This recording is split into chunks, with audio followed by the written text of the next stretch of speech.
O estudo a seguir é de inteira responsabilidade de seus idealizadores e apresentadores.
Estudo para a nossa escola bíblica dominical no primeiro trimestre do ano 2018. Lições para as classes de jovens e adultos. Neste trimestre, estamos usando o estudo da carta aos Hebreus, ou Epístola aos Hebreus, sendo que atualmente, nesta oportunidade, estamos na lição de número 5, com o título A Maturidade e a Perseverança na Fé.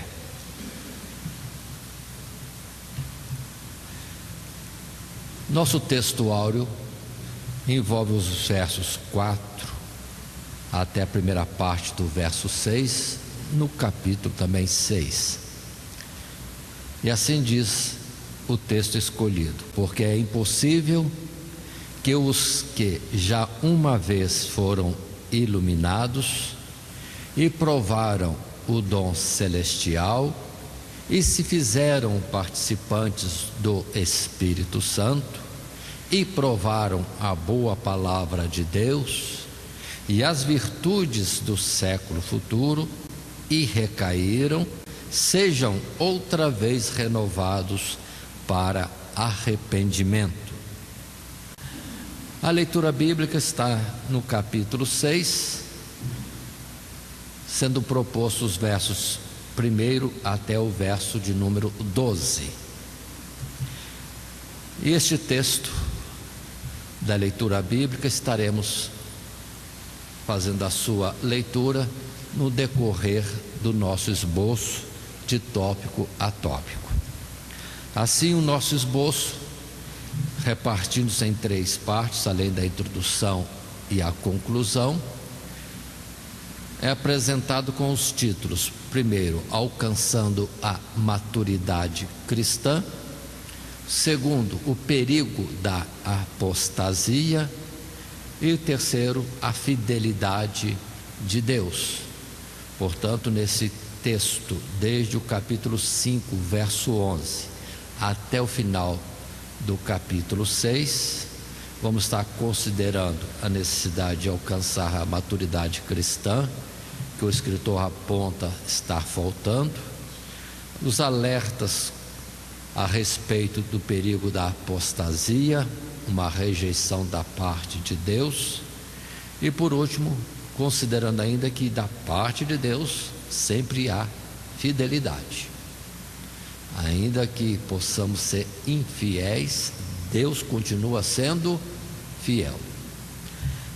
Muito bem, assim entrando na nossa lição propriamente, como introdução colocamos: Esta lição tem por objetivo expressar a importância do crescimento espiritual para todos os cristãos e exortar a manterem-se firmes diante de Deus, além de alertar sobre o perigo terrível da apostasia e não deixarem-se levar por qualquer vento de doutrina.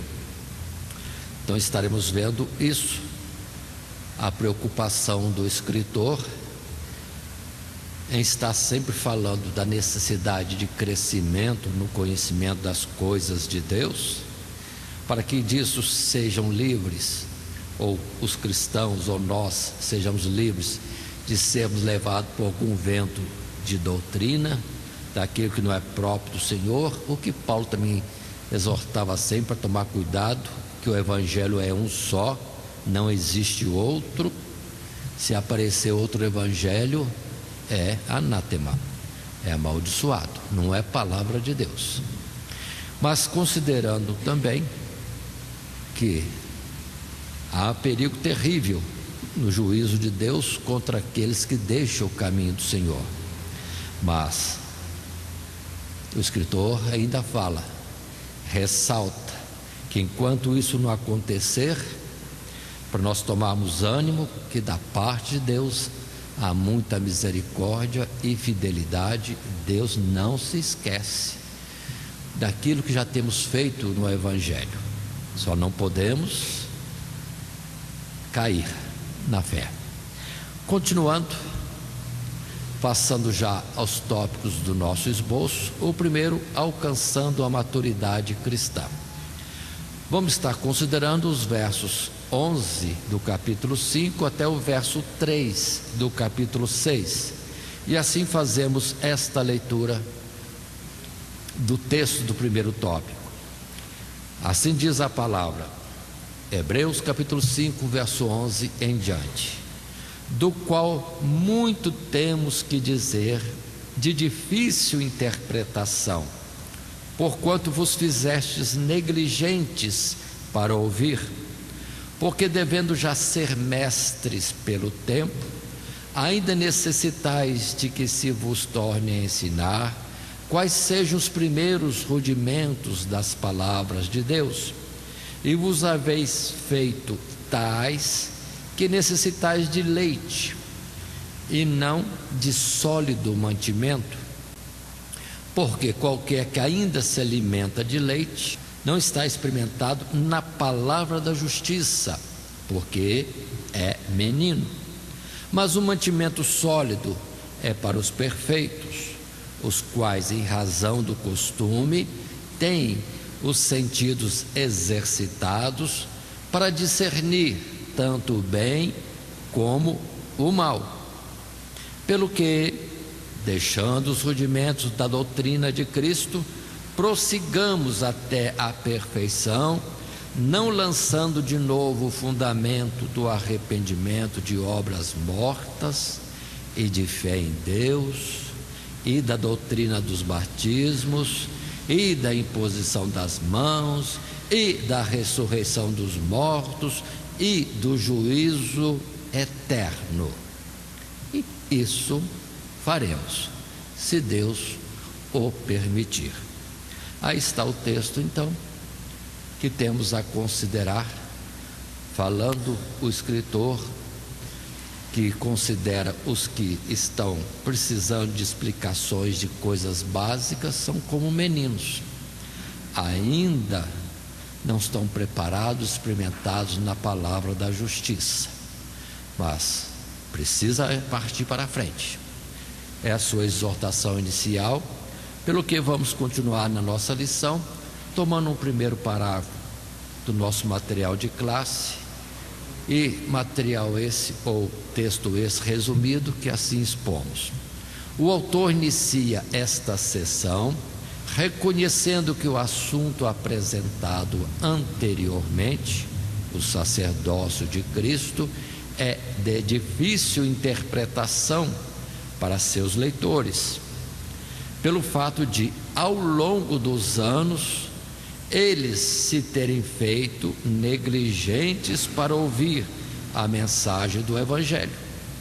Os destinatários da epístola em apreço eram ainda meninos e necessitavam de leite e não alimento sólido. Pelo tempo de crentes, já deveriam ser mestres, enquanto na realidade careciam de instrução elementar. Eram imaturos e não estavam preparados para se aprofundarem nas riquezas insondáveis que há em Cristo. Observe que a palavra do escritor é forte, bem forte. Nós não sabemos daquele tempo e no meio onde ele estava, aqueles a quem ele destinava esta carta, como era e para quem era mais especificamente, mas agora ele expressa, mostrando que observou uma negligência, falta de conhecimento, ou seja, com o tempo já de fé, ainda precisava voltar às primeiras coisas, ainda que ele reconhece que, falando do sacerdócio de Cristo, em particular no verso último da lição anterior, segundo a ordem de Melquisedeque, muito bem, ele achar que era difícil mesmo, mas pelo tempo de fé já era para ser conhecido. É uma coisa que nós precisamos estar atentos. O tempo vai passando e muitos se acomodam num certo nível, enquanto que nas coisas de Deus não há limite. O exemplo de Ezequiel, como aquele rio que emanava do trono de Deus, ele andava um bom espaço e a profundidade era pouca, mas andando um outro bom espaço já havia um pouco mais de profundidade, e sucessivamente em várias etapas, até que pôde-se dizer que é um caudal de águas que não se atravessa nem a nado. Então assim são as coisas de Deus, não podemos nos acomodar em pequenas coisas, mas ter uma continuidade do estudo da palavra de Deus, meditação, frequência aos estudos na escola bíblica dominical e outras oportunidades afins. E vamos observar, é a observação minha em particular, que muitos estudiosos estão em cima de livros de muitos autores e não estão debruçados na Bíblia Sagrada. Ou se leem a Bíblia, lê um texto e vai para os autores, o que os autores dizem. Mas quem revela o mistério é o Espírito de Deus. Aí haveria a necessidade de oração, e menos livros de muitos autores que se divergem, contrariam-se, e a pessoa tem que se decidir, e muitas vezes se decide por um lado, um deles, o certo, ou então faz uma mescla de todos os pensamentos, mas mescla de pensamentos não é verdade de Deus, e com isso continuam ainda sendo meninos no conhecimento, porque não conhece o que de Deus veio ou foi dado, mas sim conhece com profundidade, às vezes, muitas outras coisas, obras que homens no passado escreveram. Atentemos para isso. Precisamos ler mais as Sagradas Escrituras e menos os livros e comentários de outros. E em qualquer dúvida, sempre a Bíblia é maior e é a verdade, e não o que os outros dizem ou querem dizer. Volto a dizer, coloco ainda, percebo nesse tempo presente que há mais comentários bíblicos do que, na verdade, tradução da Bíblia para a linguagem de hoje. Muitos segmentos religiosos tomam essa iniciativa ou ousadia de falar que vão traduzir de algum original, algum documento mais antigo, a palavra de Deus, mas percebe depois que eles interpretaram segundo o seu jeito. Não houve uma versão, uma tradução fiel de uma língua outra para o nosso português. E eu creio que a mesma coisa acontece em outros países também. Muito bem, então observe, difícil interpretação, mas muitos se fazendo negligentes para ouvir, e eles sentem que estão precisando de leite, não suportam alimento sólido. e assim não estão prontos para desvendar e conhecerem os mistérios de Deus.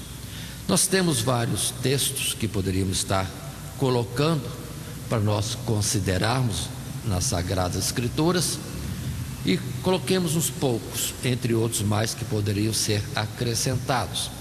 Em 1 Coríntios capítulo 3, verso 2, Paulo, agora é Paulo falando aos Coríntios: com leite vos criei, e não com manjar, porque ainda não podíeis, nem tampouco ainda agora podeis. Ó, Paulo falando aos Coríntios. Então isso aí parece que é algo mais extenso, não é só localizado aos destinatários da carta aos Hebreus. Parece que os coríntios, Paulo que usava a mesma coisa. Com leite vos criei. E lembrando outra expressão de Paulo: não vos falta dons espirituais. Meu Deus, como? Tendo dons espirituais ainda estão no leite. Então é uma coisa séria. Ou Paulo tinha avançado tanto que percebia os que pararam no caminho do conhecimento. Ou então vamos entender que se Paulo alcançou, todos poderiam alcançar também o mesmo nível, porque da parte de Deus, Deus está sempre pronto a ceder. É só pedir e será dado. Mas outro texto está em Efésios capítulo 4, verso 13 e 14, quando é Paulo outra vez que diz aos Efésios: até que todos cheguemos à unidade da fé e ao conhecimento do Filho de Deus, a varão perfeito, à medida da estatura completa de Cristo, para que não sejamos mais meninos inconstantes, levados em roda por todo o vento de doutrina, pelo engano dos homens que, com astúcia, enganam fraudulosamente. Paulo falando dos dons espirituais, que da parte de Deus é concedido, e qual é a intenção do Senhor em dar os dons espirituais? Para que todos possam uns ajudar os outros e todos crescerem, serem edificados, e haver assim uma igreja fortalecida. E a palavra fala chegar à medida da estatura completa de Cristo. Que medida é essa? Quem que já alcançou isso? Será que Paulo já alcançou isso? Teria alcançado Paulo isso? Então observem que muito há para se conquistar ainda hoje nas nossas vidas. Em Coríntios capítulo 2, verso 6, na primeira carta, mais um texto, quando diz: todavia, falamos sabedoria entre os perfeitos, não porém a sabedoria deste mundo, nem dos príncipes deste mundo que se aniquilam. Falamos de sabedoria entre os perfeitos, ou depois ele vai dizer sabedoria de Deus, poder de Deus. Então é algo imensurável, mas está aberto a todos, e é o que Paulo diz. E voltando ao nosso texto da nossa lição, o escritor da carta aos Hebreus acusa isso, que muitos pararam, fizeram-se negligentes, estão ainda bebendo leite, não estão aptos para coisas mais firmes, mais profundas dos mistérios de Deus. Mas continuando ainda, um segundo parágrafo retirado do nosso material de classe, o autor encoraja seus leitores a alcançarem a maturidade tão desejada. Prossigamos até a perfeição. Essa expressão se refere a um ensinamento mais avançado para doutrinas como a natureza do sacerdócio de Cristo, que eles mal compreendiam. Precisavam adiantar-se mais em direção a verdades cristãs mais avançadas do que aquelas às quais estavam habituados. E ele, o escritor, não tem intenção de voltar às verdades elementares da fé. Consideremos isso. Ele quer falar que estão parados, não avançaram, não cresceram, estariam atrofiados, porque o tempo passa e há tempo e necessidades de alcançar algo num tempo, e perdendo-se o tempo, não se alcança mais. Mas perfeição é o alvo que o escritor coloca. E depois ele ainda diz que não está na intenção nesta carta de ficar colocando os pontos básicos, elementares da fé. Assim, voltando ao nosso texto de leitura anterior, Hebreus capítulo 6, verso 1, que é parte da nossa leitura bíblica, verso 1 e 2, quando se diz: pelo que, deixando os rudimentos da doutrina de Cristo, prossigamos até a perfeição, não lançando de novo o fundamento do arrependimento de obras mortas e de fé em Deus, e da doutrina dos batismos, e da imposição das mãos, e da ressurreição dos mortos, e do juízo eterno. Observe que, se nós pararmos hoje, quantas vezes temos necessidade de voltar às primeiras coisas, às bases, fé, não se envolver com obras mortas e reprovar aquilo que é das trevas, sermos luz e tantas coisas.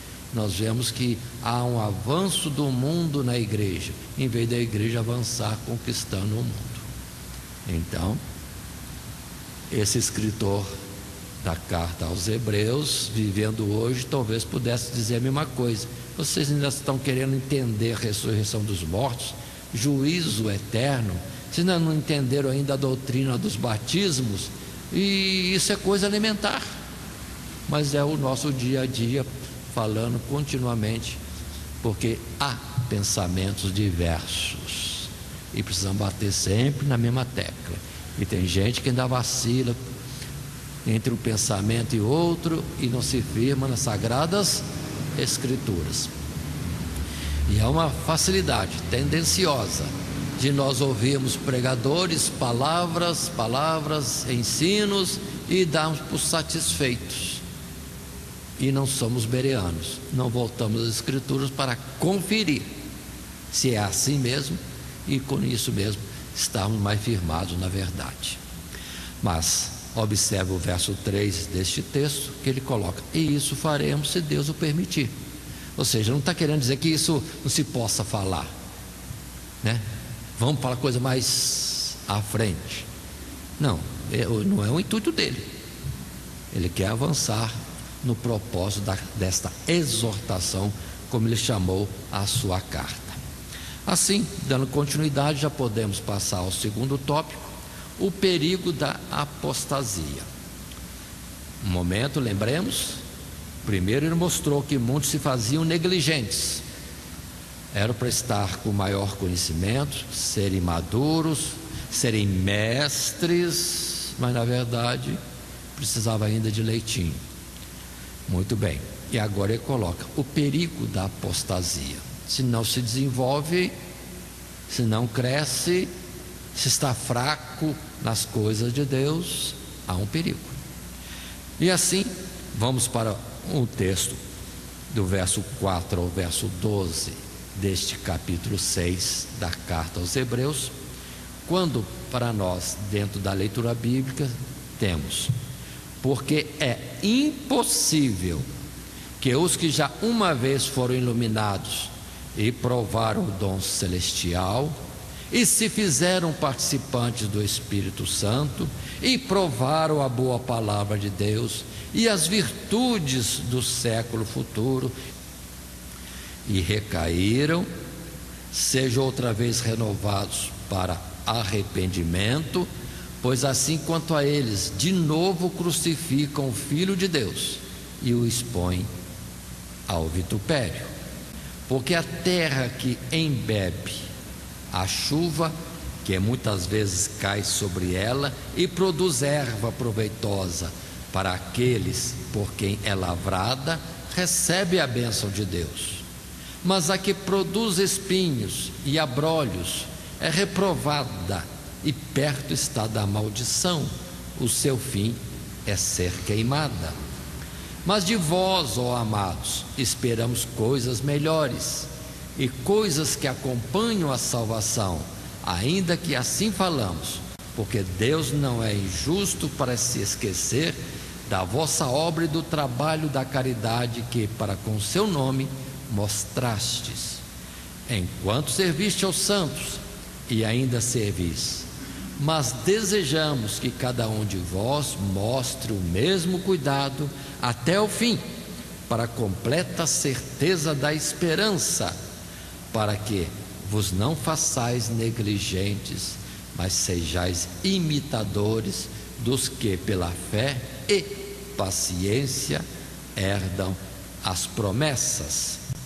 Muito bem, aí está a colocação deste novo texto, no capítulo 6, dentro desse novo título, nesse tópico com o subtítulo de O Perigo da Apostasia. Observe como ele é enfático em citar sucessivamente pontos do benefício de estarmos em Cristo Jesus, de virmos para a fé. Fomos iluminados, provamos dom celestial, fizemos-nos participantes do Espírito Santo, também estivemos envolvidos com as virtudes do século futuro, e depois de ter tanta experiência, essa longa caminhada, vir a cair, aí é o perigo, é o grande perigo. É impossível, é a palavra que diz, tornarem-se a se levantar dentro de um endurecimento, vamos colocar assim, tendo provado tantas coisas, virem a cair. Ou outra colocação, já receberam tanto, terão mais rigor, ou haverá mais rigor no dia do juízo para esses. Precisamos ter esses cuidados. Mas continuemos, passando a um primeiro parágrafo retirado do nosso material de classe.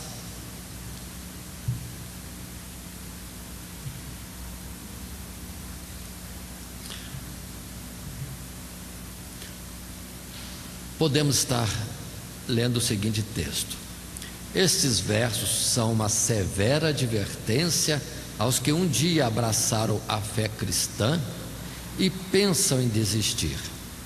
O autor torna isso ainda mais claro, descrevendo cláusula após cláusula a sua condição. Primeiro, eles já foram iluminados. Sem dúvida, remonta à figura de Jesus como a luz que ilumina a todo homem que vem a este mundo. A luz do Evangelho brilhou sobre eles e vieram a ter conhecimento da verdade. É salientado ainda que eles provaram o dom celestial, isto é, eles tiveram uma profunda experiência de salvação, incluindo o perdão dos pecados, e gozaram de todas as bênçãos espirituais em Cristo. Ainda é enfatizado que os cristãos se fizeram participantes do Espírito Santo. Então, essas colocações, quanta coisa viveram no Evangelho. Poderíamos dizer, esses sinais seguirão os que crerem.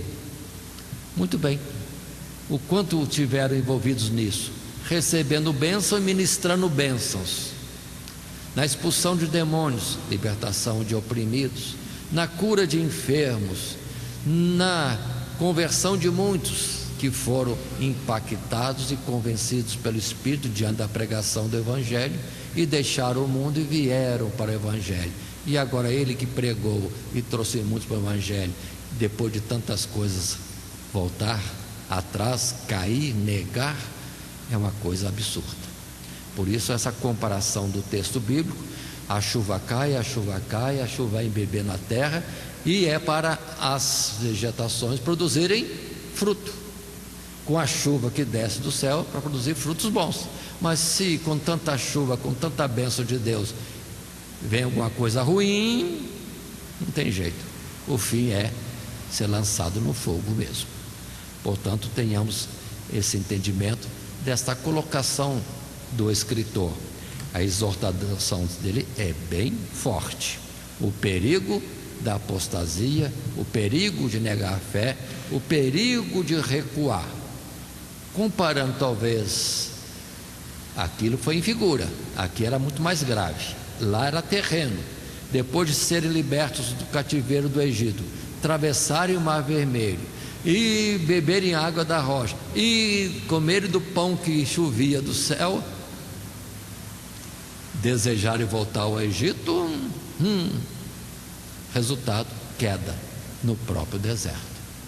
E as questões de hoje não é comer pão, nem beber água física, é o sentido espiritual, que muitos têm tido a ajuda de Deus de uma forma tremenda e têm participado de coisas de ordem celestial, poderíamos dizer, participado da natureza divina, para depois recuar.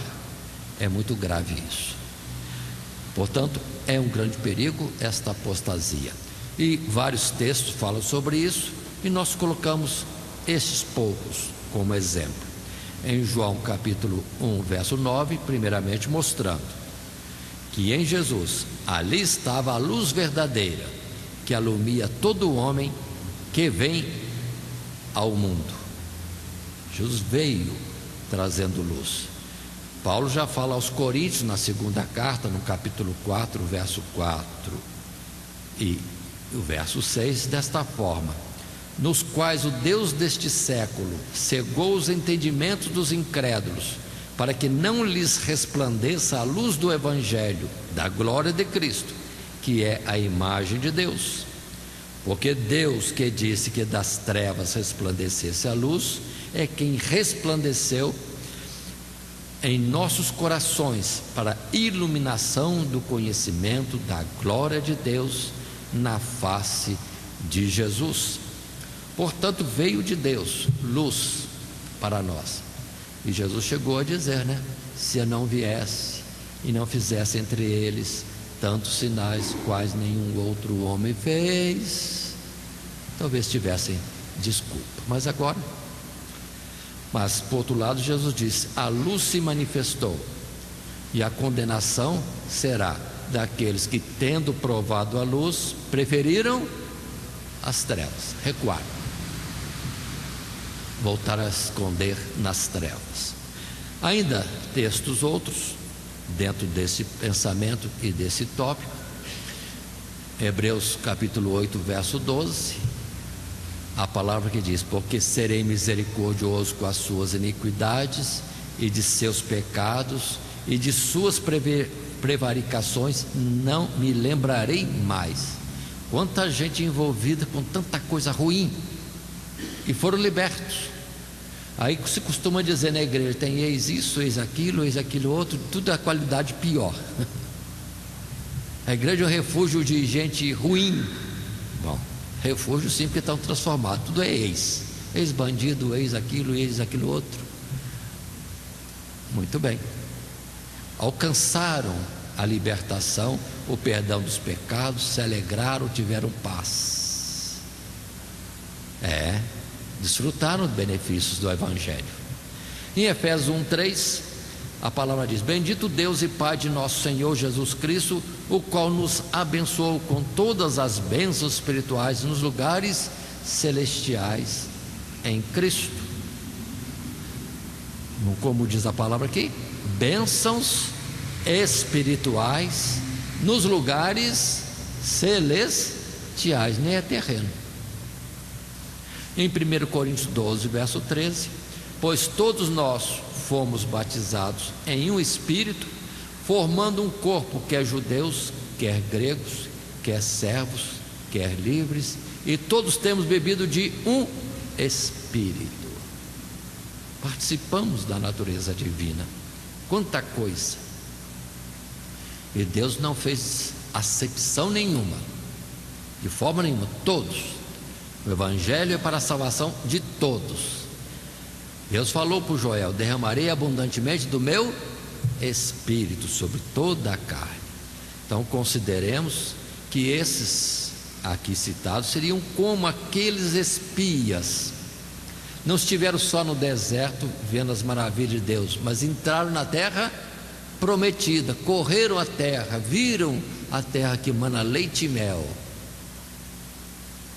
Depois chegaram diante de Moisés: a terra é boa, frutos bons, mas nós não conseguiremos chegar lá. Ou seja, tiveram provas no deserto e depois viram as maravilhas da terra futura e recuam, uma coisa terrível. Mas continuando, ainda no segundo parágrafo, nesse tópico perigo da apostasia, tiramos do material de classe o que se segue. Ao lembrar seus leitores das maravilhosas experiências da conversão, o autor sublinha a tragédia da queda do favor divino, a impossibilidade de arrependimento referida pelo escritor. Diz respeito a crentes que, mesmo provido das experiências mencionadas acima, abandonam a Cristo, renegando-o de modo deliberado. Trata-se de uma pessoa que chegou a um estágio tal de desvio que a sua consciência encontra-se cauterizada, ficando insensibilizado a qualquer advertência por parte do Espírito Santo. O apóstata é então como um campo que produz espinhos e está destinado a ser queimado. Mais exortações são colocadas aqui neste texto. Observe que ele está referindo-se a pessoas que, vamos dizer assim, estão como que paradas na caminhada, ou estão caminhando com muito desânimo, e ele está incentivando para que se animem e vão em frente, porque cair, recuar é o fim. Seria outra forma de colocar. Ele não está se dirigindo ainda a quem já se afastou, mas há muitos fracos, muitos como meninos na fé ainda, imaturos, para eles tomarem a atitude, porque o perigo da queda é muito grande. Não há possibilidade de arrependimento. Eu observo que o arrependimento é diferente de remorso, né? Até o arrependimento precisa da graça de Deus. Precisa da graça de Deus. Sem a graça de Deus não há verdadeiro arrependimento, só há remorso.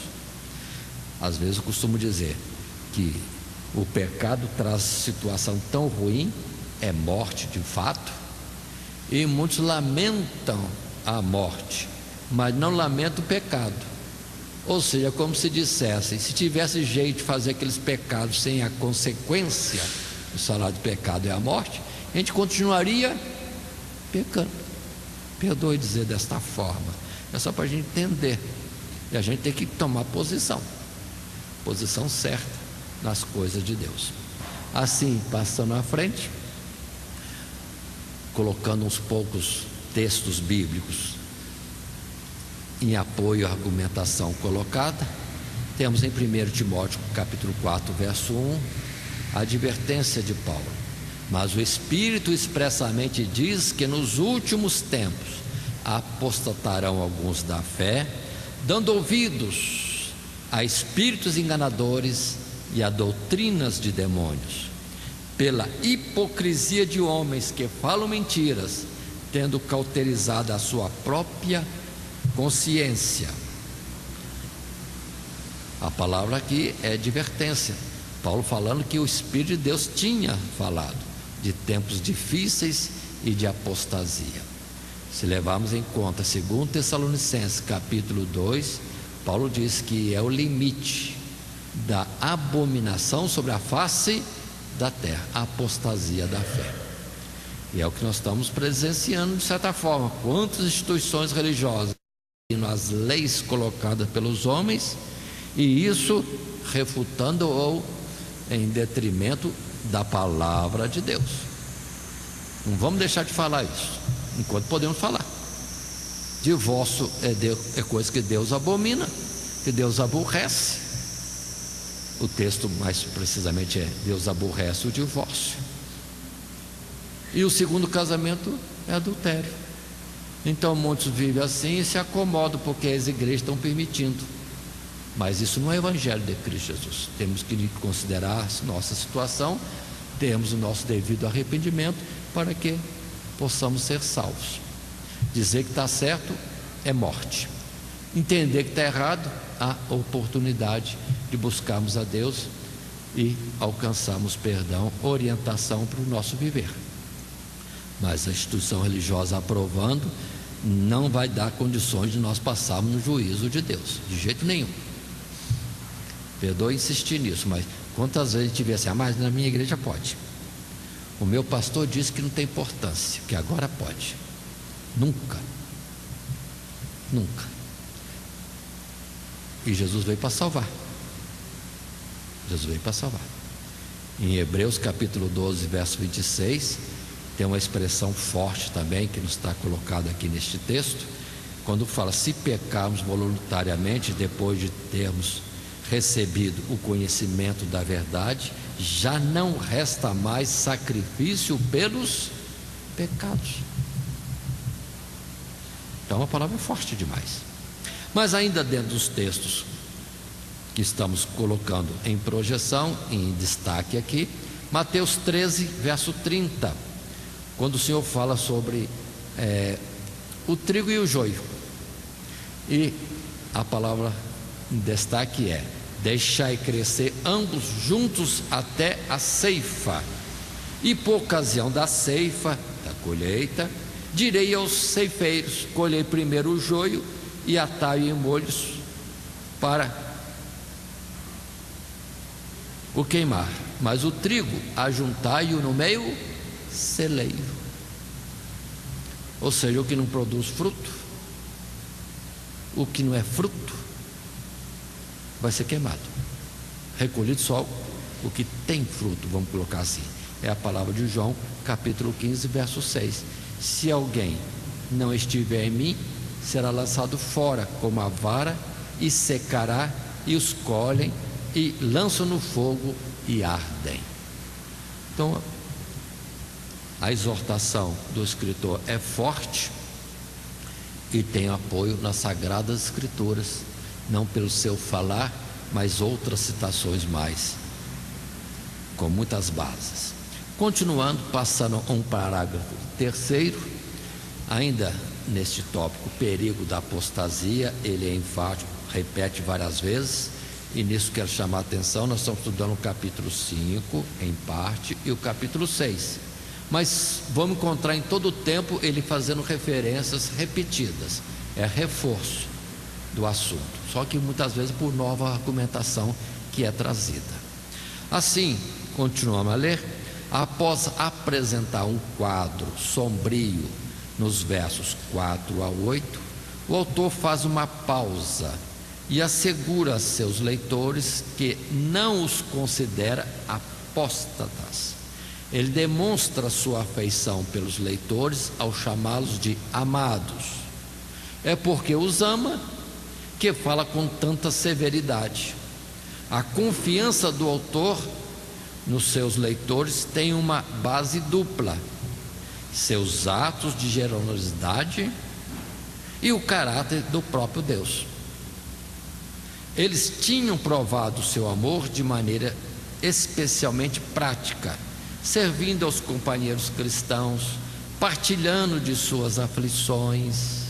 E além disso, o autor tinha confiança em Deus. Ele sabia que, sendo Deus justo, não poderia mostrar-se injusto, esquecendo de recompensar os que agiram retamente.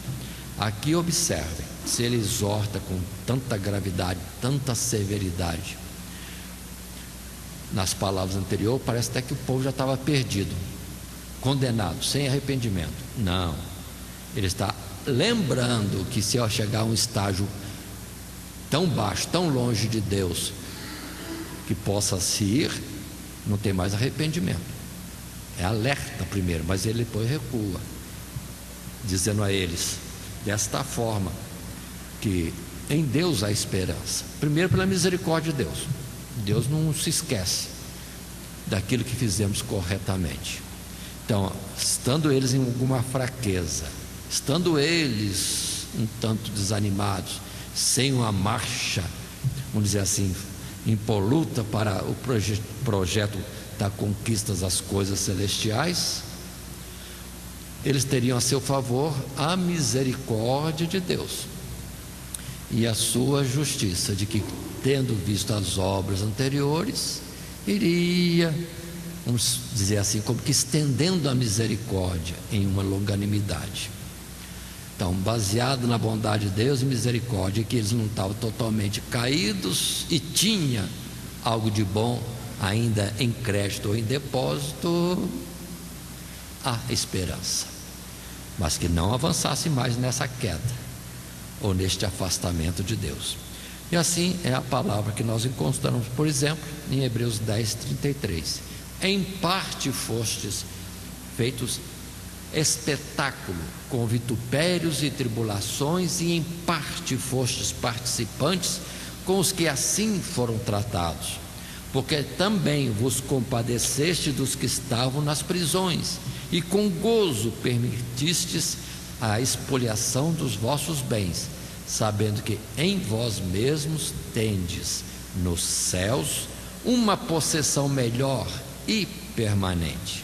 Não rejeiteis, pois, a vossa confiança, que tem grande e avultado galardão, porque necessitais de paciência, para que depois de haverdes feito a vontade de Deus, possais alcançar a promessa. Então o destaque é isso. Observe que ele cita essa parte favorável a eles, mas lá no capítulo 10, e nós estamos ainda estudando o capítulo 6. Então você já tem alguma coisa boa, um passado de vitórias e feitos bons. Então vamos em frente. Precisa de paciência, sabe que é no tempo certo que virá todas as bênçãos de Deus. Levantai e andai, não é aqui o vosso descanso. E o outro, fidelidade de Deus, misericórdia de Deus, que tem em conta sempre estas coisas, do benefício ou do caminho andado. Mas por favor, cuidado, porque se ultrapassar o limite e ser condenado, não há mais arrependimento. Por isso que há uma exposição em Ezequiel mostrando nesse assunto, que se fez muitas coisas erradas, se arrependeu, será perdoado. Se fez muitas coisas boas e se afastou de uma forma que não tem mais jeito, pecaram voluntariamente, blasfemaram do Senhor, do seu Santo Espírito, é o chamado pecado contra o Espírito Santo. Aí não tem perdão. E as obras boas não serão levadas em crédito. Então tem crédito enquanto está na caminhada. Recuou ou caiu, aí é o perigo. Então precisamos ter cuidado de não virmos a cair, não nos afastar mais, não desanimar mais. Se parado, anda para frente; se andando devagar, anda mais rápido. Mas não fique parado e nem recue. É que Paulo, o escritor, na verdade, está dizendo para nós. Continuando em avanço dentro do nosso esboço, vamos para o terceiro tópico: a fidelidade de Deus. Outro ponto de apoio que o escritor toma para incentivar os que de alguma forma estão desanimados, fracos, imaturos, que ainda parecem ser crianças nesta caminhada das coisas de Deus. E assim o texto bíblico é do verso 13 do capítulo 6 de Hebreus até o seu final. Palavras essas que dizem desta forma: porque quando Deus fez a promessa a Abraão, como não tinha outro maior por quem jurasse, jurou por si mesmo, dizendo: certamente abençoando, te abençoarei, e multiplicando, te multiplicarei. E assim, esperando com paciência, alcançou a promessa. Porque os homens certamente juram por alguém superior a eles, e o juramento para a confirmação é, para eles, o fim de toda contenda. Pelo que, querendo Deus mostrar mais abundantemente a imutabilidade do seu conselho aos herdeiros da promessa, se interpôs com juramento. Para quê? Por duas coisas imutáveis, nas quais é impossível que Deus minta, tenhamos a firme consolação, nós, os que pomos nosso refúgio em reter a esperança proposta, a qual temos como âncora da alma, segura e firme, e que penetra até o interior do véu, onde Jesus, nosso precursor, entrou por nós, feito eternamente sumo sacerdote, segundo a ordem de Melquisedeque. Então observem o incentivo que ele faz, mostrando que Deus está determinado em abençoar.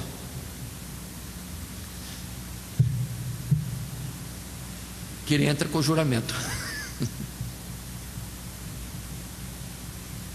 Deus podia só dizer: não, eu falei, eu cumpro. Mas ele entrou com juramento para nos... viu o nosso encontro da nossa fraqueza de fé e de crença. Deus se empenhou com o juramento. Assim nós temos nesse tópico terceiro um parágrafo, resumo do material de classe, que diz: o propósito dessa sessão é demonstrar que as promessas de Deus são seguras e imutáveis. Deus fez promessa a Abraão, e como não tinha alguém maior por quem jurasse, jurou por si mesmo, prometendo abençoá-lo e multiplicá-lo na terra, ainda que sua esposa fosse estéril. E o patriarca alcançou a bênção, porque esperou com paciência. Meu Deus, quantos anos? 25 anos para ver a promessa de Deus se cumprir. Ainda bem que muitas promessas de Deus há que não precisamos esperar 25 anos, né? Alguns vêm rapidinho. 11 anos, disse o irmão ali, a sua espera. E de outros, quando foi o tempo? E aquele que estava lá, junto ao poço de Betesda, quantos anos foi a espera dele? Mas teve a recompensa. E nós temos uma aprovação, precisamos ter paciência, mas virá. O que Deus prometeu virá. Mais um pouquinho de tempo que há de vir virá, e não tardará. Se tardar, espero, porque certamente virá. Agora, Deus podia falar sim e parar, mas não, entrou com juramento. Entrou com juramento. E é o início, uma palavra de início no ministério de Jeremias. Deus mostrou a ele uma visão, ele olhou, vara de amendoeira. Para nós não significa nada, nem para Jeremias significou, a não ser quando Deus deu a interpretação: eu velo, eu cuido, eu vigio para cumprir o que falo. Então vamos estar atentos a isso. Se Deus falou, Deus cumpre. Tenhamos essa certeza. Cada um pode ter a sua experiência aí, e na classe está mostrando o que Deus falou e veio a acontecer. São como âncoras, pontos de apoio para nós caminharmos em frente. Deus falou que vai dar o céu, vai dar a vida eterna, então Ele vai dar. A gente que não pode recuar. Então vamos marchando para frente, esforçando para que o que está desconjuntado em nós se fortaleça, e outros que estão desanimados, nos vendo animados também, caminhe para a frente. É outra expressão também de Paulo em suas cartas. Mas Jeremias, vara de amendoeira, eu velo pela minha palavra para cumprir. Agora recuemos um pouquinho. Não precisava Deus jurar. Ele deu Jesus na morte por nós. Se Ele já deu Jesus na morte por nós, uai, meu Deus, que prova de boa vontade para nos salvar. Então, mas Ele fez isso e ainda jurou. Então nós temos muita, vamos dizer assim, palavras da parte de Deus e ações para nos animar a não desistir. Só precisamos paciência. O que há de vir, virá, não tardará. Continuando num parágrafo mais ainda da nossa lição, Deus quis mostrar a imutabilidade do seu conselho aos herdeiros da promessa, fazendo um juramento. Certamente Deus não precisa jurar, mas para que os homens não tivessem dúvida, Ele se interpôs com o juramento. O escritor enfatiza que é impossível que Deus minta, e por isso devemos reter a esperança proposta. Eu creio que os bons já têm experiência na vida comum, pessoas que falam e cumprem. Aí você já olha para ele assim, ele falou outra coisa, aí ele vai cumprir. Antes já cumpriu, vai cumprir. Agora, olhando a história, vamos dizer assim, das Sagradas Escrituras, quando Deus falou, que vez que Deus falhou? Deus falou e cumpriu tudo. É o que o povo dizia no tempo de Moisés, na caminhada do deserto. Tudo que Deus disse se cumpriu. Em particular, multiplicar Abraão de uma Sara estéril numa quantidade de gente que seria como as estrelas do céu. Muito bem. E neste ponto temos outros versículos mais que poderíamos estar colocando como reforço em Números, em Tito, em Timóteo, palavras estas como em Números, capítulo 23, verso 19: Deus não é homem para que minta, nem filho do homem para que se arrependa. Porventura diria ele e não o faria? Ou falaria e não o confirmaria? Por toda a Escritura temos isto, Deus confirmando o que falou antes. Mas passou milhares de anos, ainda que tenha passado milhares de anos, mas Ele falou, cumpriu. Só precisamos ter paciência. Mas a gente não vive milhares de anos, tá bom, mas creia que o que Deus falou vai cumprir, e você vai ver no dia da ressurreição. Lá você vai ver. Mas há fatos também que Deus falou e cumpriu na hora. Ano que vem, Abraão, Sara terá um filho. Aí não foi um milênio, não foi? No ano que vem, conforme o costume dos homens. É 9 meses, né? Então, dentro de um ano vai acontecer. Pronto. Coisas imediatas e coisas em longo tempo. Mas Deus não falha. Só que Ele é soberano. Tem um tempo certo dele fazer o que tem que fazer. Cumprir o que tem que cumprir das suas promessas. Tito capítulo 1, verso 2: em esperança da vida eterna, a qual Deus, que não pode mentir, prometeu antes dos tempos dos séculos. Antes dos tempos dos séculos, onde que é isso? Reporta, ou vai para um tempo lá atrás. Deus falou, mas vai cumprir a vida eterna. Pronto. E o Timóteo 2, na segunda carta, verso 11, palavra fiel é esta: que se morrermos com Ele, também com Ele viveremos. Se sofremos, também com Ele reinaremos. Se o negarmos, também Ele nos negará. E se formos infiéis,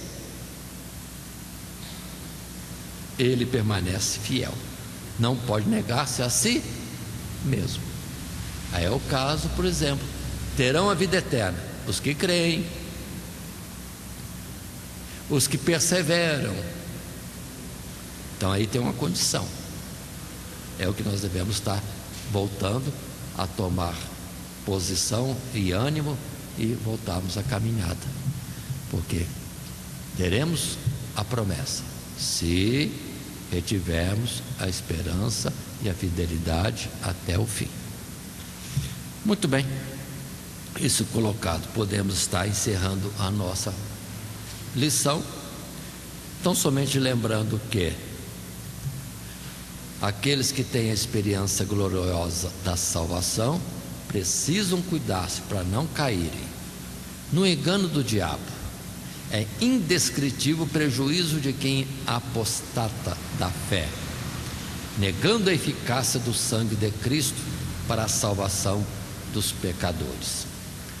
Atentemos que muitas vezes o ardil de Satanás é ficar sempre dizendo, soprando em nosso ouvido e em nossa mente: para você não tem mais jeito. E alguns se deixam levar por isso e recuam ou param de vez. Não, se esforça, se anima. Em Cristo há perdão, há suficiência. Então somente não neguemos. Na nossa fraqueza, muita fraqueza, bastante fraqueza, não vão desistir. Jesus vai dar um jeito. Jesus vai me ajudar. Vou ser vitorioso. Nem que Jesus tenha que descer do céu e me empurrar ou me transportar. Não tem aquele cântico: se o mar não abrir, a gente vai passar por cima? Então, você criou uma nova modalidade de socorro de Deus. E vamos usar para nós mesmos, nas muitas lutas que temos, na fraqueza que nós experimentamos em nós mesmos. E assim, encerramos a nossa lição, lembrando que aí está o esboço, quando nessa lição consideramos a necessidade de alcançar a maturidade cristã, o tópico, alcançando a maturidade cristã. Não paremos, vamos avançar, crescer, com tempo para sermos melhores, mais experientes e com mais conhecimento. O perigo da apostasia: se voltar atrás, não tem mais jeito. Se negarmos Jesus, não tem mais solução. E finalmente, a fidelidade de Deus, a nossa vitória, ainda a nossa fraqueza que possa existir no momento, há um apoio para nós: a fidelidade de Deus, ou a sua misericórdia, o quanto Ele já se empenhou por nós, para nos dar garantia de vida eterna. Jesus morrendo, o Filho dele morrendo por nós, Ele entrando com juramento, e Ele tendo falado de promessas gloriosas, Ele certamente é Deus que sempre cumpriu e vai cumprir algo que tenha prometido para nós. É assim que Deus nos abençoe em Cristo Jesus. Amém. Todo dia, toda hora, muito mais prazer em ouvir. Radionet Grata Nova. Web Rádio, a qualidade que faz a diferença, cada vez mais necessária. Rede Grata Nova de Evangelização. Acesse nosso site www.horadadecisão.com.br. Hora da Decisão, tudo junto, sem acento.